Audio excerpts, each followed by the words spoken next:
Judge, matino po yun. So, malayong-malayo si Atty. Matibag kay former Judge, Director Santiago.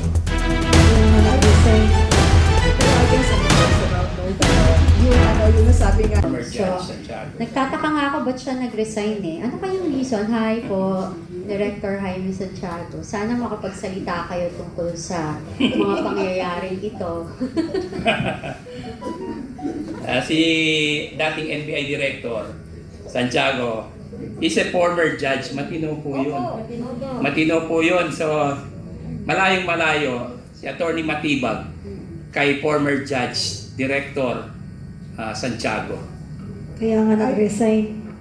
Pero I guess on a personal note, yung nasabi nga ni Attorney Manny Luna, na it pains, on my part, being a taxpayer, na nagpapasweldo tayo sa ganyang mga government officials na hindi naman tama yung pronouncement.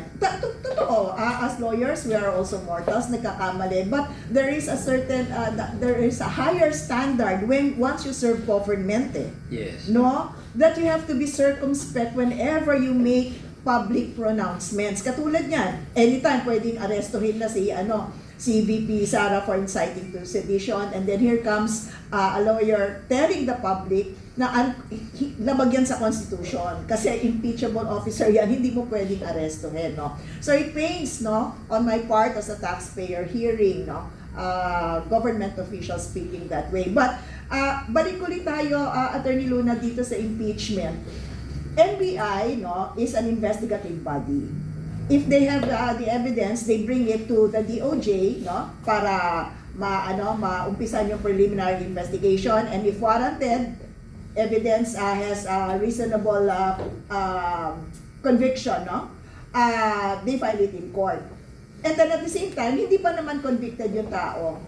And then you tie it now with this impeachment na sinasabi na yung acts constituting betrayal of public trust or commission of high crimes na-establish na dito pa lang sa NBI. How do you view this po in terms of using this proceedings po to impeach this official? Masyado na bang advance mag-isip itong NBI? Who gave them the authority to conclude that? They cannot conclude that because only a judicial authority can do that. Secondly, if you look at the Constitution, Article 11 of the 1987 Constitution, meron tayong listahan ng mga krimen, which are of the same or similar degree in terms of seriousness for impeachment purposes. Treason, bribery, graft and corruption, or other high crimes. Nakalista ba doon ang grave threats? Hindi, no? Grave threats is not an impeachable offense. Hindi siya impeachable offense. What more, a conditional threat. So, yung sinasabi ng NBI na ganyang naratibo na napatunayan na nila or ng prosecution, masyado namang malayo sa katotohanan.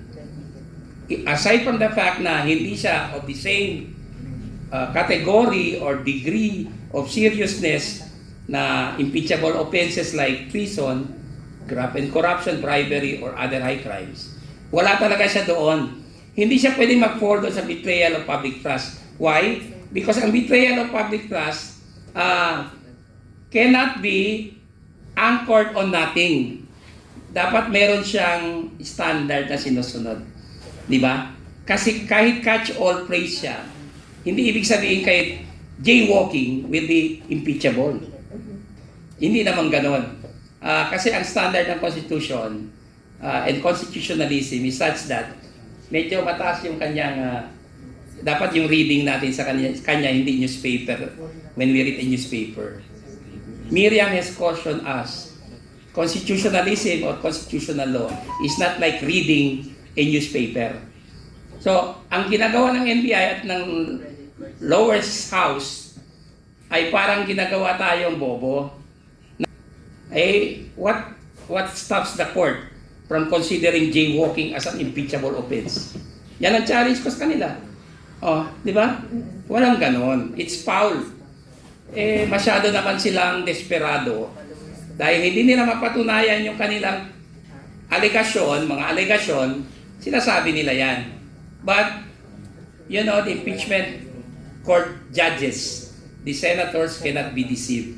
Walang majority or minority when it comes to the rule of law. Hindi pwedeng baguhin yan just because sasabihin na minority sila, majority papabor na. No, hindi naman. Kasi masisira naman ang reputasyon ng mga good senator judges. Can you imagine kahit ano na lang sasabihin ng NBI or ng lowest house, impeachable na. Parang ginagawa tayong dito, mga bobo or tanga. Hindi tanga ang mga Pilipino, hindi tanga ang senator judges. Yung mga nile-label nila sa mga senator judges na minsan ay below the belt. You know, hindi lahat yan totoo Kasi ginagamit ang media Kaya sabi ko, ginagamit na source of chismis ang impeachment trial.